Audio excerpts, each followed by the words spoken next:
Plaster molds usually don't last for too long, especially if they are used daily.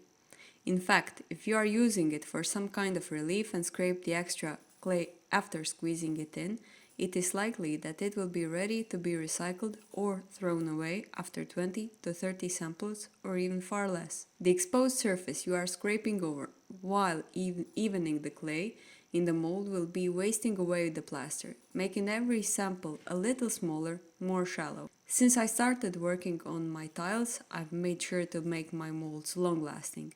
Once a plaster mold is finished and dry, it takes about 2 to 3 days in the sun.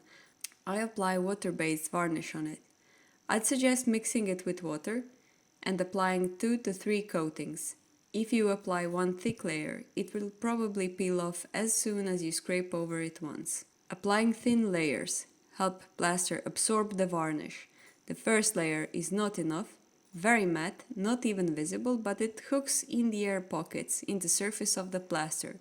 The third layer is quite smooth and makes the spatula, preferably plastic, slide over without peeling the varnish off and leaving any damage on the plaster.